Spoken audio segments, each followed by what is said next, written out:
1860. Morning, listeners, viewers.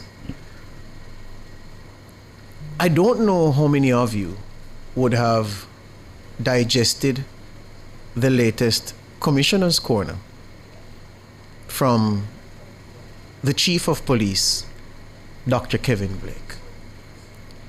It makes for very, very pointed, instructive, and in my view, valuable reading. Not many people say it makes for interesting reading. It's more than that. It's more than interest. It's more than a peak of the interest, what Kevin Blake set down in that Commissioner's Corner published last Friday. And it tells you about the thinking of the man, and it also gives an insight into the leadership at the helm of this JCF at this time in the history of this country. Over the weekend, rumors abounded about the disbandment of CTOC, Counterterrorism Organized Crime Investigation Branch. I got messages from everywhere.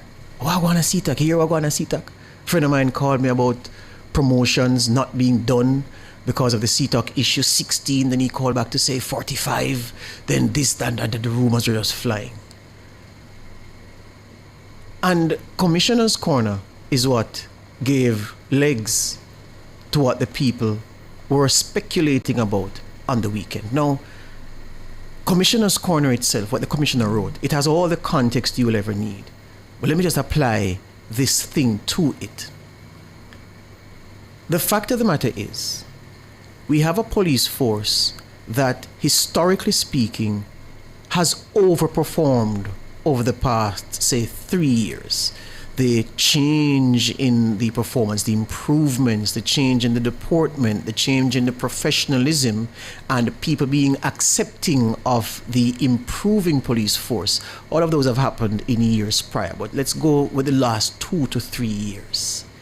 If you go by what has happened over those 2 to 3 years, it's fair to say the police have overperformed in how they've managed crime, how they've responded to criminal situations, how they've responded to violent criminals, and where they are putting this country and where they have put this country at this moment in speaking on this day in sports.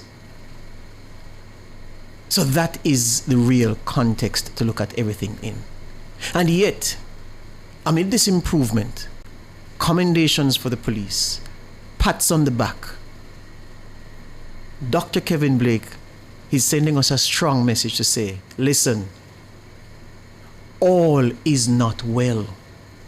Despite the record-breaking performance by the JCF in doing their work of solving crime, responding to crime, preventing crime, all is not well.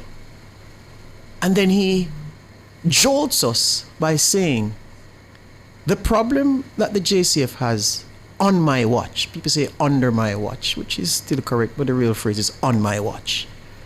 The JCF on my watch, Dr. Blake says, is not being affected by external factors, external forces, but it's rather internally that the problems abound.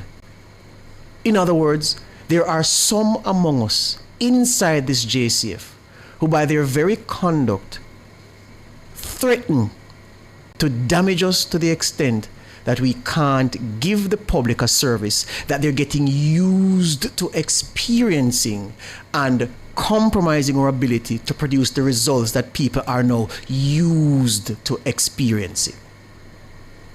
Dr. Blake in his column speaks about restoring trust and credibility.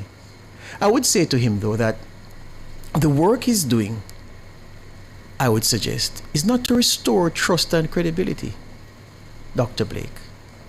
It is to establish it. Since the advent of the constabulary force in Jamaica, after the Morant Bay Rebellion in 1865, the police force has never been trusted by the majority of Jamaicans. It's a fact. Go and read history. Our music alone buffets, meaning hit repeatedly, buffets the police, the constabulary, every chance it gets. If you listen to the music, you'd think every policeman is corrupt. The Babylon system, the police are at the vanguard of the preservation of the Babylon system.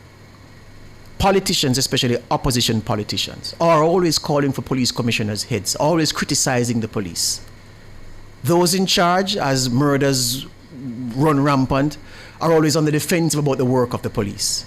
So if you look around in the society, historically, Jamaicans don't love the police because we're told by our musicians or our politicians and people in important places that the police no good, them no good.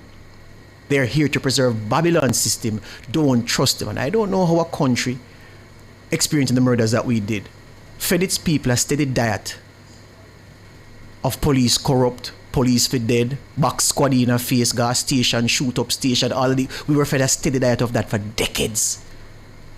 So the people never trusted the police. The police had no credibility with the majority of Jamaicans. Now the situation is changing. So Dr. Blake, you're not restoring anything, because to restore would suggest that you had it and then you lost it.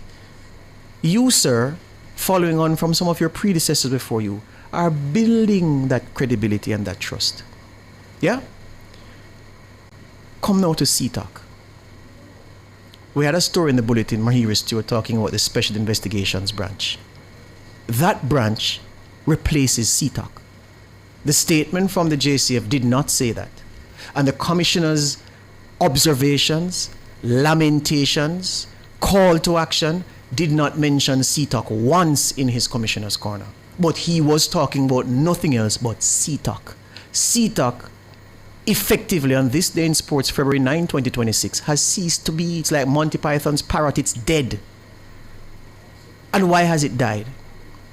Perhaps it is that things were happening in CTOC, Tana, before the police inspector was caught with the cocaine in his motor vehicle, for which there's an investigation now. So we treat that with respect.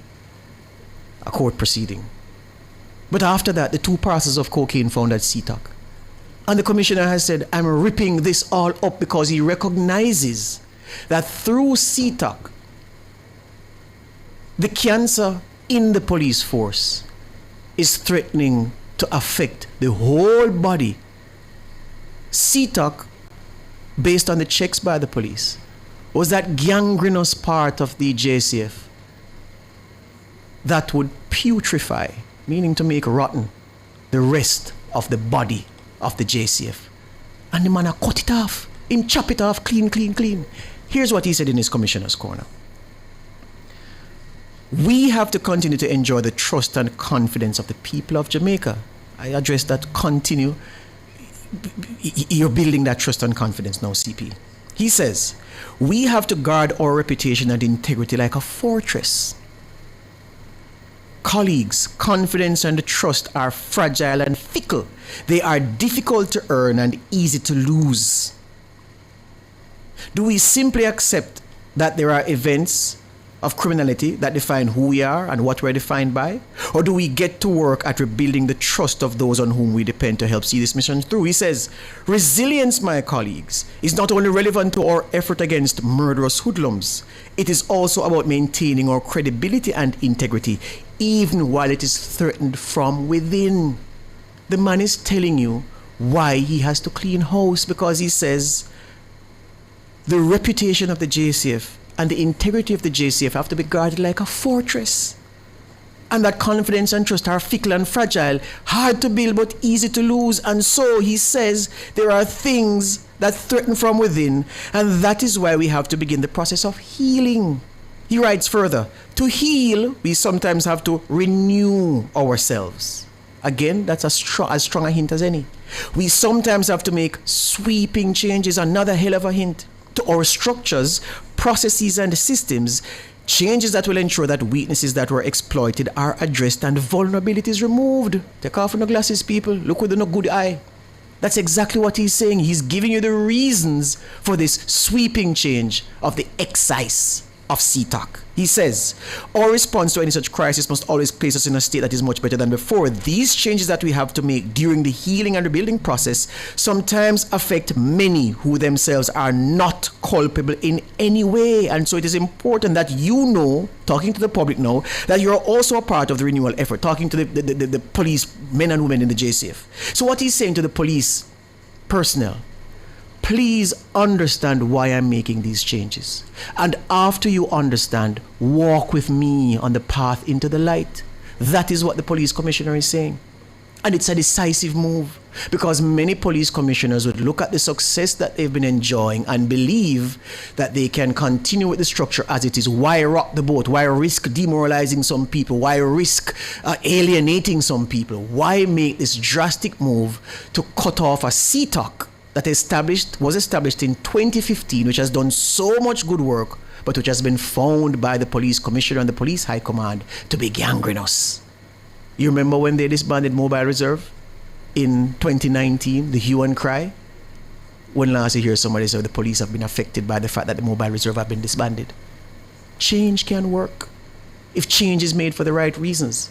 And we must applaud this morning a police commissioner for being in the midst of the unprecedented success of the Jamaica Constabulary Force since 1865, after 1865 when it was formed.